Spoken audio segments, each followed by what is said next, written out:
Boa noite, queridos amigos.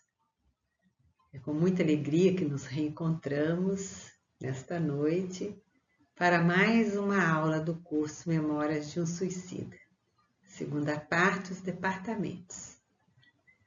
E o capítulo de hoje é o 9, os arquivos da alma.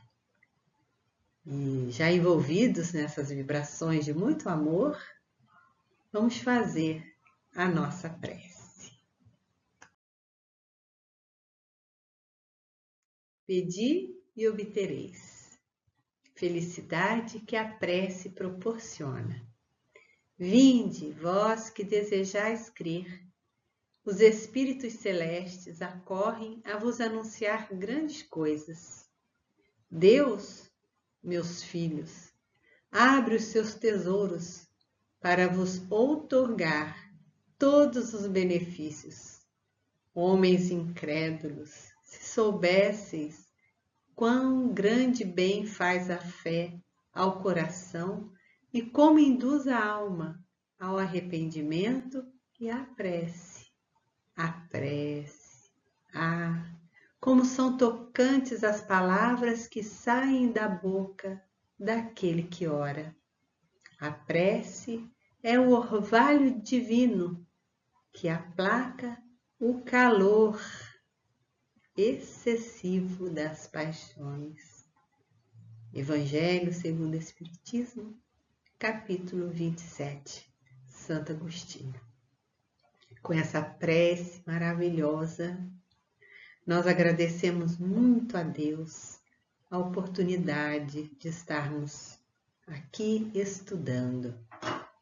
Agradecemos a irmã Maria Angélica pelo carinho, pelo amor que nos dedica.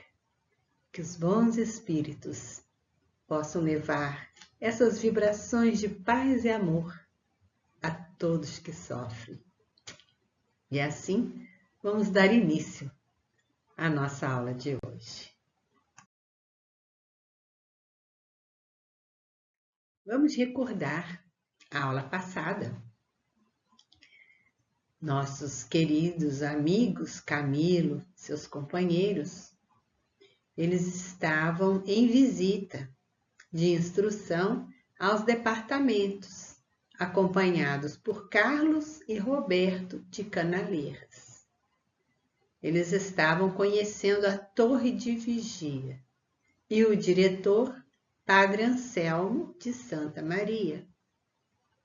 Ali, eles conheceram vários gabinetes, locais muito interessantes, porque ali havia aparelhos que eles não conheciam e que ficaram surpresos com a grandiosidade daqueles aparelhos e observaram como havia pessoas trabalhando ali incansavelmente para socorrer espíritos suicidas que se encontravam desaparecidos, perdidos.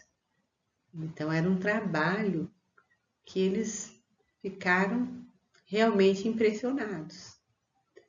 Espíritos de escola trabalhavam em socorro aos irmãos sofredores. Utilizavam aparelhagem muito sofisticada, como telescópios possantes, telas luminosas colossais, maquinaria magnética, que permitiria o uso e a ação de todos os magníficos aparelhamentos da colônia. Esta sala, inclusive, eles não poderiam nem visitar, nem entrar. Somente os técnicos, aqueles espíritos especializados no manuseio dessas máquinas, é que entravam ali. E eram espíritos de escola. Pelos aparelhos, esses espíritos trabalhadores acompanhavam todas as ocorrências no Vale dos Suicidas. Quando um espírito já estava pronto para ser retirado dali.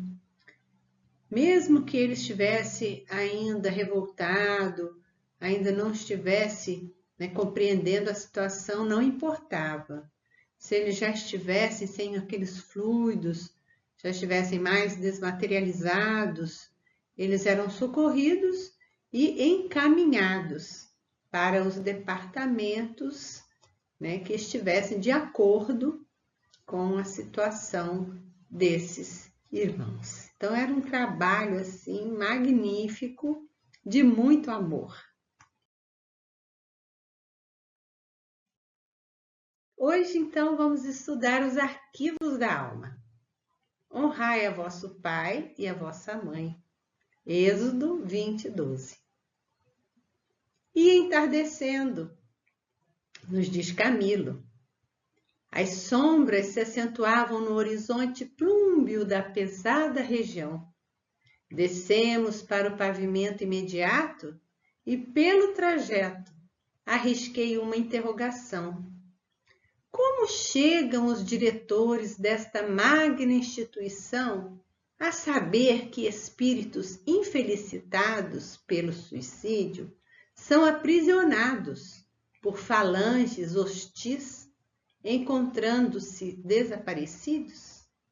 Então, Camilo ele estava aprendendo, descobrindo coisas novas, e o seu espírito também, né, de escritor, já aguardando essas informações para depois escrever todo o aprendizado que ele estava ali participando.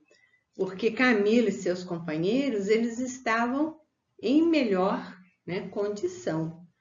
E eles estavam também ainda enfermos. Eles ainda estavam em tratamento, mas já estavam em condição de fazer essas visitas àqueles departamentos. Esclarecimentos de Padre Anselmo.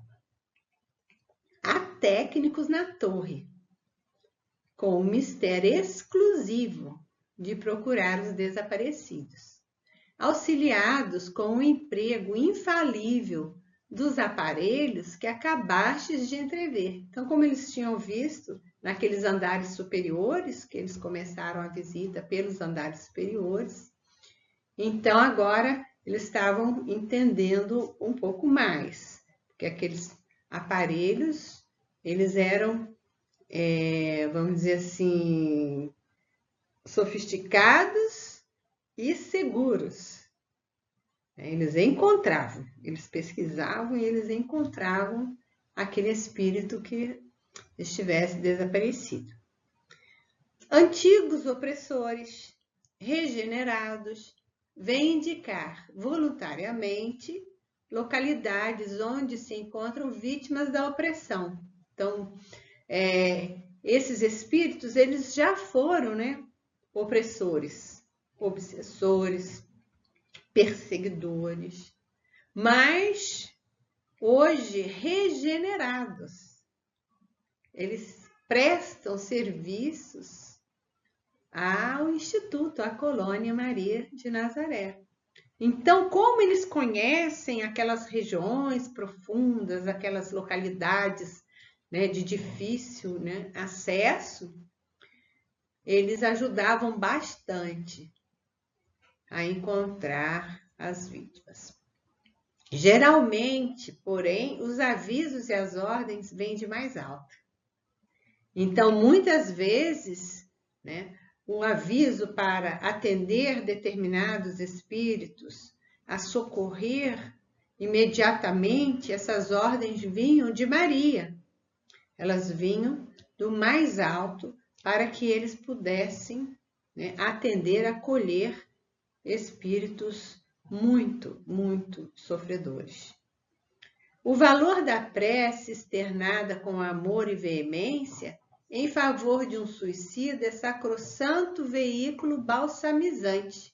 Então veja, quando nós oramos pelos espíritos sofredores, suicidas, eles são aliviados. eles têm momentos de refrigério, de paz. Então a prece é muito importante. Mesmo aquele espírito que ninguém, né, nenhum familiar, ninguém ore por ele, ele tem, no mundo espiritual, familiares de outras experiências reencarnatórias. Esses familiares vão orar por eles, vão pedir por eles, vão interceder por eles. E nós, quando oramos e pedimos por todos os irmãos que se encontram nessas condições, eles são socorridos. Isso é muito, muito importante. É o valor da prece.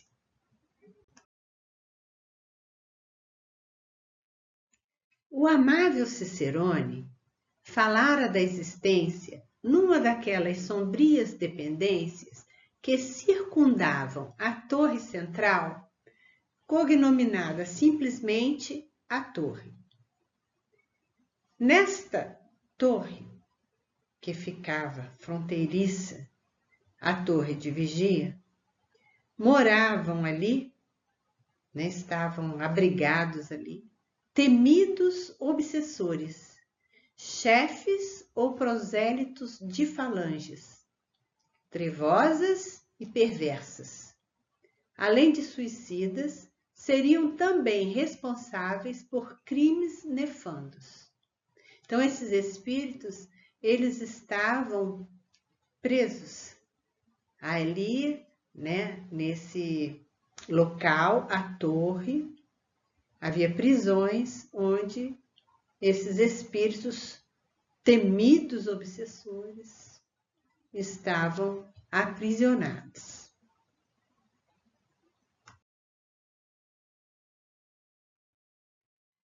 Doutor Carlos de Canalejas, percebendo que os seus pupilos, Camilo, seus companheiros, estavam interessados naqueles espíritos que viviam ali, naquelas prisões, ele pede então permissão, né, a Anselmo de Santa Maria para que seus, né, discípulos pudessem entrar ali e assistir, né, de alguma forma, acompanhar algum atendimento que estivesse ocorrendo ali. Então, o Padre Anselmo, ele vai dar algumas explicações. Ele fala um pouquinho daquele local. Então, ele faz um pequeno panorama do local. Era uma torre fronteiriça de onde eles estavam. Eram as prisões ali, né? Esses prisioneiros, eles recebiam instruções, eles estavam sob cuidados muito especiais. Eles tinham, não é, um passado de crimes, de obsessões. Eram espíritos considerados trevosos, difíceis. Então, Camilo e seus companheiros, eles criaram uma ideia, né, de como esses espíritos deveriam ser, né, terríveis, horríveis. Eles pensaram assim. Então, eles criaram uma expectativa quanto à aparência, né, dos obsessores. Mas Anselmo de Santa Maria considerava-os pobres pupilos. O medo de enfrentar as consequências era muito grande nesses espíritos, mas eles já estavam em vias de regeneração, então já tinham avançado bastante, porque eles já estavam em vias de regeneração. Então, Anselmo vai falar novamente do convite à oração fervorosa. Então, ele vai reforçar a importância da prece pelos suicidas. Porque quem ora por eles está cooperando com a legião dos servos de Maria. Nós passamos, de alguma forma, a sermos também legionários, dentro das nossas possibilidades, claro. Mas nós já estamos, né, unindo nossos corações, nossas preces, à legião dos servos de Maria. Vinde, diz Anselmo, e assistireis através de nossos aparelhos de visão à distância ao que se passa na terra fronteiriça. Então, quer dizer, aquela torre fronteira onde eles estavam. Então, eles iam agora ampliar os seus conhecimentos.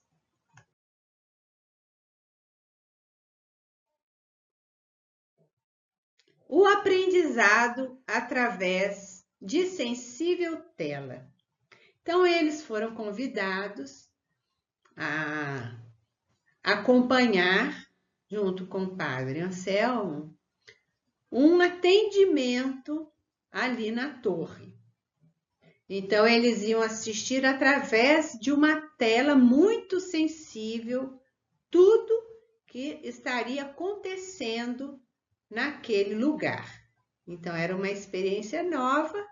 Eles já até conheciam algo já parecido, né, naquela época que eles também tiveram um trabalho, né, de relembrar como aconteceu o seu retorno ao mundo espiritual.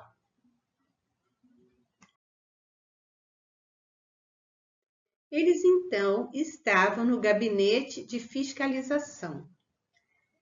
Quando eles souberam, né, desses espíritos que estavam ali presos, eles também imaginaram como seriam essas prisões, porque o que nós temos, né, de comparação é o que a gente vê aqui na Terra, como são as prisões daqui. Então, eles tinham também essa ideia, né, de como seriam mais ou menos as prisões lá na colônia. Então, nesta sala, neste gabinete de fiscalização, o que havia ali? Utensílios de estudo e farto aparelhamento de transmissão da palavra e da visão, permitindo rápido entendimento com toda a colônia. Então, eles conseguiam, né, se comunicar com toda a colônia. Padre Anselmo, eis em que consistem as prisões neste recanto sombrio do Instituto Maria de Nazaré. Então, eles vão ver naquele momento como eram aquelas prisões. Através dos aparelhos televisionadores. Então, aquela tela gigantesca, através daqueles aparelhos. E eles ficaram muito surpresos. Naquele momento, olha que interessante, eles tinham a impressão de que caminhavam por aquela galeria. Então, o que eles viram? Galerias com apartamentos modestos, mas dignos. Então, aquelas prisões eram muito diferentes. E este aparelho permitia que eles estivessem ali naquele lugar e não apenas numa outra sala assistindo. Então, eles se viam ali andando naqueles corredores, naquelas galerias. Então, era surpreendente como eles participariam deste atendimento.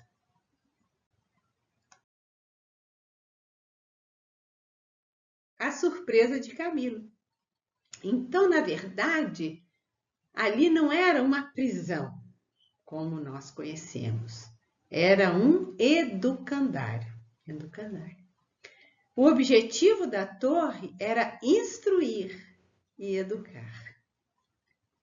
Prisão, porque eles não saíam dali. Eles estavam presos ali, eles não saíam. Mas o objetivo era instruir e educar. Então, vai dizer o padre Anselmo, nosso dever é instruir e educar.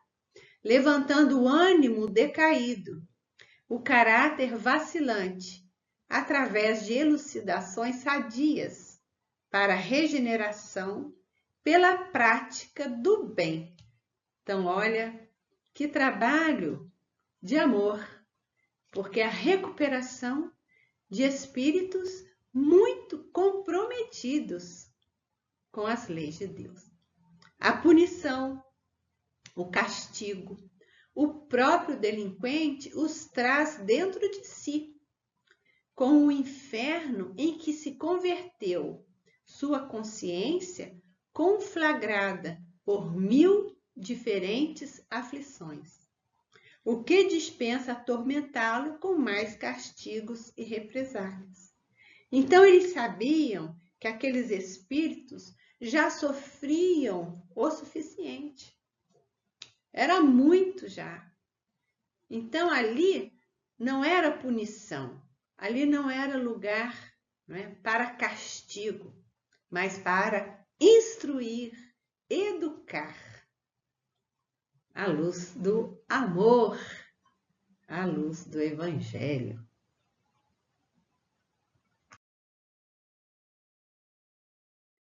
Eis um dos temíveis obsessores, Agenor Penalva, era o nome dele. Maria intercedeu por este infeliz, junto a seu divino filho. Há 38 anos ingressou na torre e só agora concorda em aplicar-se ao indispensável estudo de si mesmo. Pelos trajes de Agenor, Camilo calculou que ele deveria ter retornado ao mundo espiritual há mais de um século. E desse tempo, há 38 anos, ele se encontra na torre. Então veja como, né, ele é um espírito difícil, mas está agora em via de regeneração. Então ele está já aceitando esse tratamento indispensável, o estudo de si mesmo, a reforma íntima. Olivier de Guzman, técnico no ensinamento de que precisavam. Era enérgico, especializado nessa melindrosa operação. Enérgico, sim, mas paternal. Então, ele se dedicava diariamente aos seus pupilos. Olivier cumprimentou Agenor, que se levantou respeitoso. Entrou a expor ao discípulo a explicação do dia, fazendo-o anotá-la, a meditar sobre ela, a fim de imprimi-la na mente. No dia imediato, deveria apresentar a resenha das conclusões. Tese: os direitos de cada indivíduo à luz da lei magnânima do Criador. Então, esse trabalho de Olivier de Guzman, e que Camilo e seus companheiros estavam assistindo, como se ali mesmo, né, estivessem presentes, esse trabalho era de renovação e era o Evangelho de Jesus.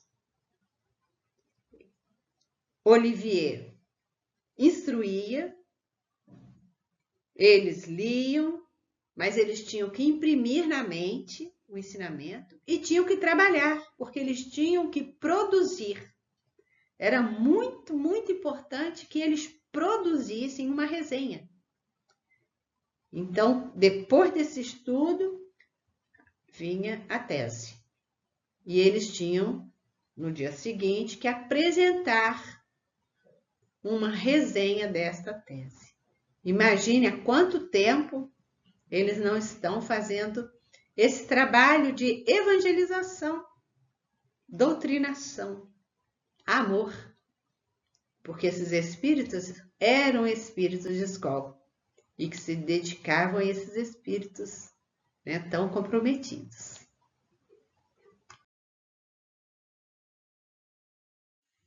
Agenor Penalva.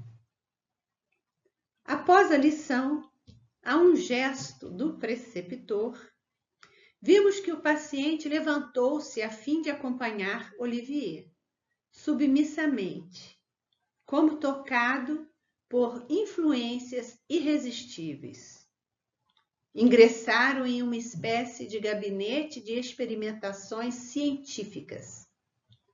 Via-se uma cadeira estruturada em substâncias que se assemelhavam à transparência de um cristal.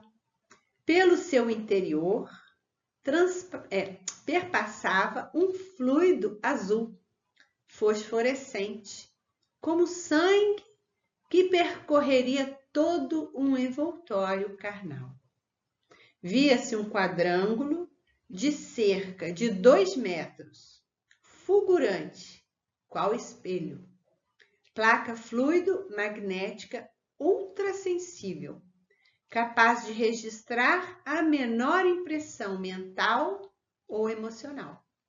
Então veja que Olivier de Guzman encaminhou Agenor Penalva para esta sala.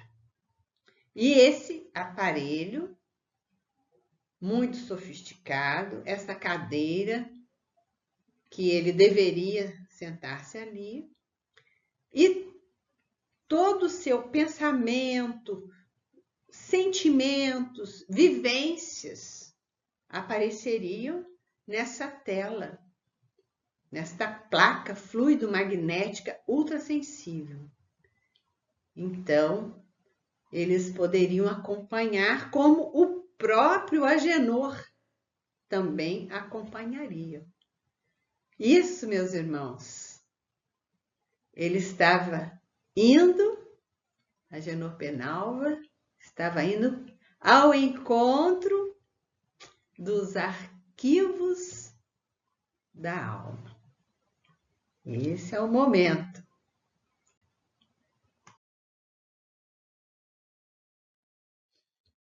Agenor Penalva, visivelmente apavorado, com a feição que iam tomando os acontecimentos, apelou para a mistificação. Isso ele sabia fazer muito bem, mistificar, enganar. Mas o que ele não sabia é que ali era impossível enganar esses mestres. Porque esses espíritos conheciam a alma dos seus pupilos. Eles conheciam. Então era impossível enganar o mestre. Uma tese, né? Uma tese proposta anteriormente e que eles agora iam ter os resultados. A tese era as normas de um bom filho. Quando Olivier diz isso, as normas de um bom filho, Agenor se desespera. Ele se desespera, porque ele já tinha escrito essa tese, essa resenha. Então ele começa a gritar: não, senhor, meu mestre, não, senhor, não fui mau filho para meus pais. Dizia que o que escrevia era verdadeiro. Então, ele naquele momento, ele dizia ter sido um bom filho e que o que ele escrevia estava certo, era verdadeiro. Dizia estar arrependido de seus grandes pecados e pedia liberdade. Então ele estava ali há 38 anos e pedia liberdade, queria estar livre. Como será isso? Não é mesmo? Vamos ver.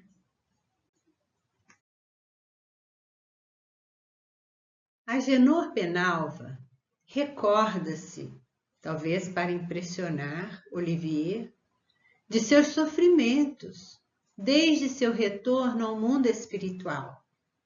As perseguições que sofrera, o fato de ter assassinado a mulher que amava. Ninguém jamais identificou o assassino, mas após o seu suicídio, vingaram a morte dela. Então, aqueles obsessores, após o suicídio de Agenor, o aguardavam ali para persegui-lo. Mas Agenor, ele foi criminoso, opressor, obsessor, perseguidor e chefe de falanges de obsessores. Então, ele estava numa situação muito difícil.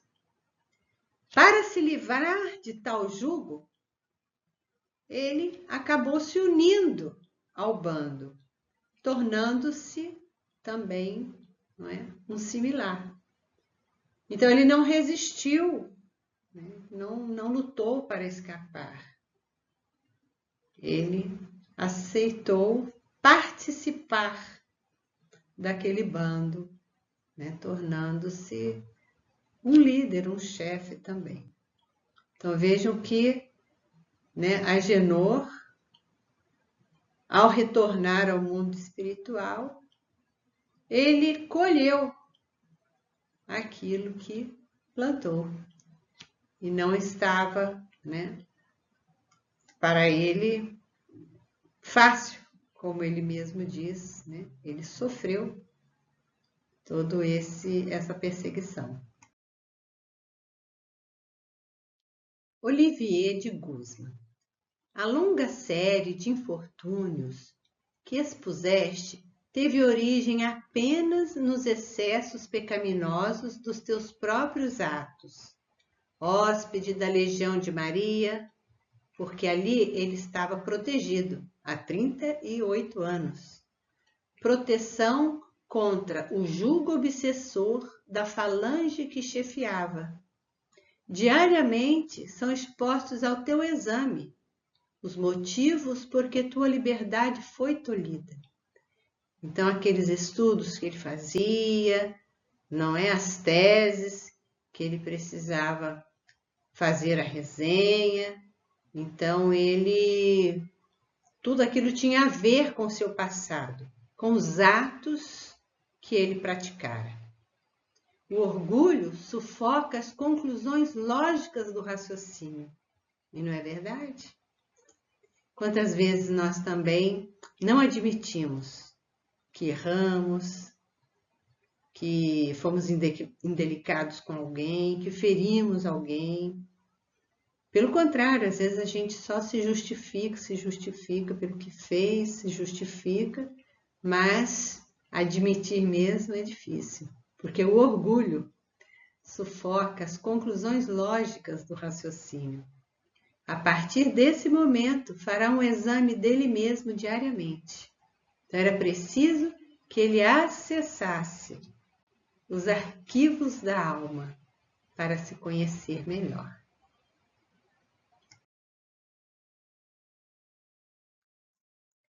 Ele não tinha dito, naquela tese proposta, que ele foi um bom filho? Ele disse isso. E que tudo que ele escrevia era verdadeiro? Ele disse isso, não é verdade?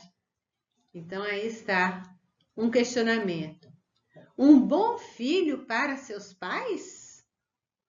A voz forte e autoritária de Olivier. Senta-te, Agenor Penalva. Ordeno-te. Era agora a hora de sentar-se àquela cadeira especial, em frente àquela placa.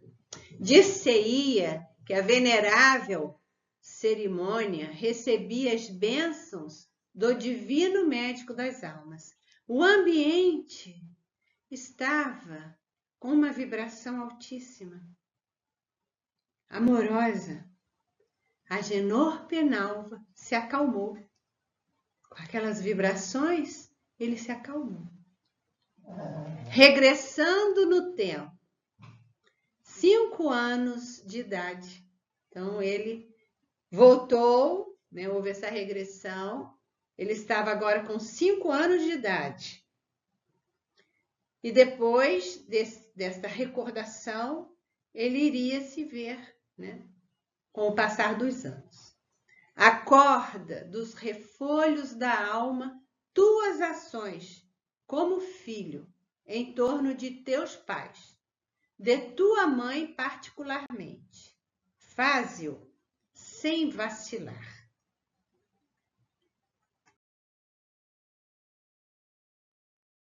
As cenas vivas, essas cenas eram projetadas nessa tela. Ele mesmo veria o Agenor, assim como Camila e seus companheiros também veriam. O espelho retratava sua própria imagem moral, para que ele a tudo assistisse. Filho indócil, seus pais eram seus escravos. Ele não obedecia aos pais, ele não seguia as orientações, não respeitava. Os pais eram bons, queriam educá-lo, ficaram muito felizes com o nascimento de Agenor. Gostariam que ele até seguisse uma carreira religiosa. Fizeram tudo por ele, mas Agenor se afastava sempre das orientações dos pais. Ele tinha vergonha dos seus pais porque eles eram humildes, simples. Ele recusou-se até a usar o sobrenome Penalva. O pai adoeceu e ele não foi visitar o pai enfermo. O pai veio então a desencarnar. E a mãe ficou desamparada. E ele não se importou. Ele tirou tudo que a sua mãe tinha. Ele já não tinha muito e o que tinha ele tirou tudo. E foi embora. Passado um tempo, ele foi crescendo também, foi fazendo coisas na vida. E a mãe procurou por ele.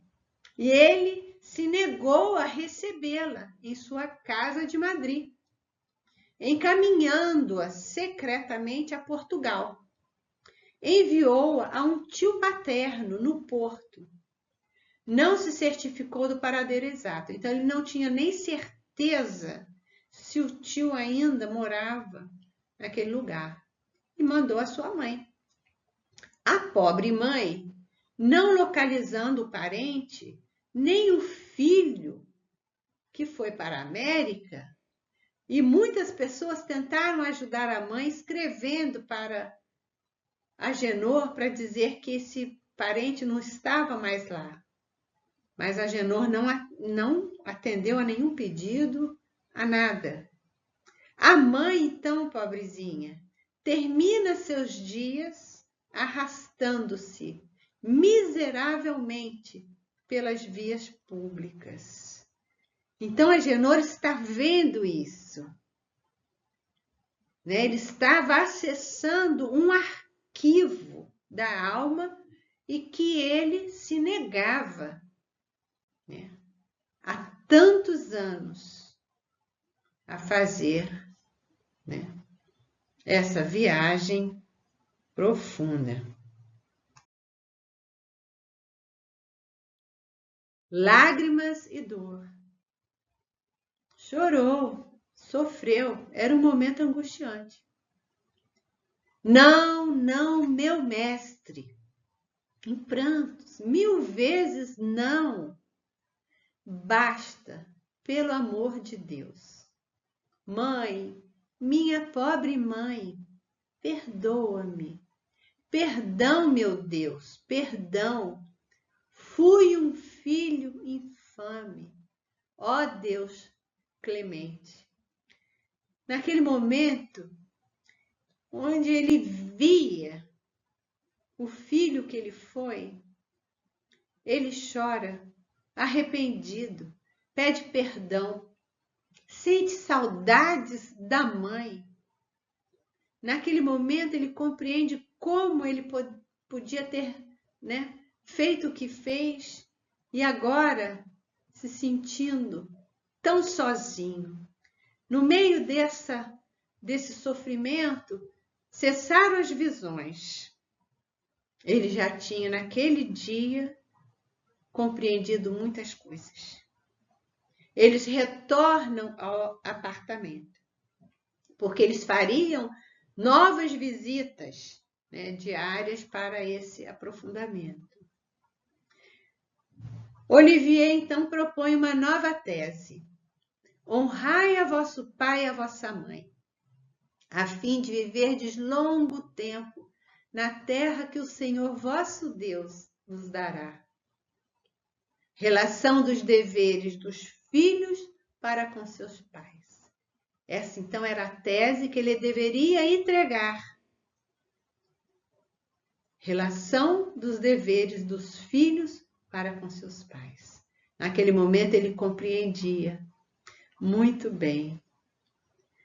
Tudo isso, meus queridos irmãos, tudo isso é ensinamento para nós, para que a gente tenha a oportunidade de se reconciliar com nossos familiares, com amigos, que a gente possa também pedir perdão para aqueles que magoamos, perdoar aqueles que nos magoaram, procurarmos viver mais em paz, mais em sintonia, seguir mais o Evangelho de Jesus. Tudo, meus irmãos, para que a gente também faça essa reforma íntima, porque esse estudo é para que a gente possa também praticar, que a gente possa colocar na prática do dia a dia.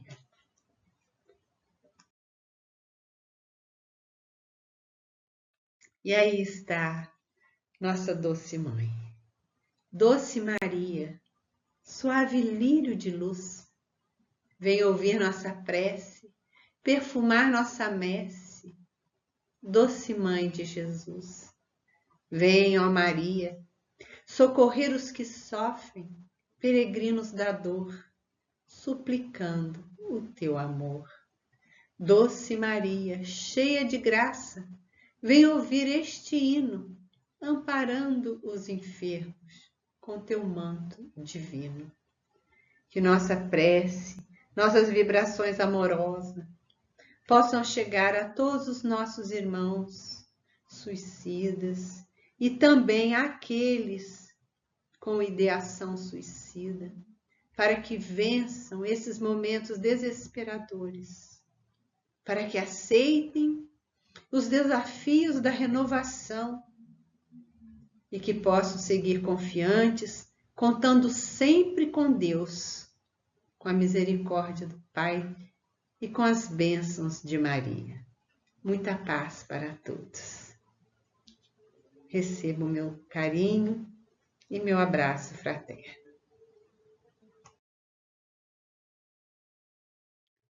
Aguardamos vocês no chat. Próxima aula, o manicômio. Obrigada e boa noite.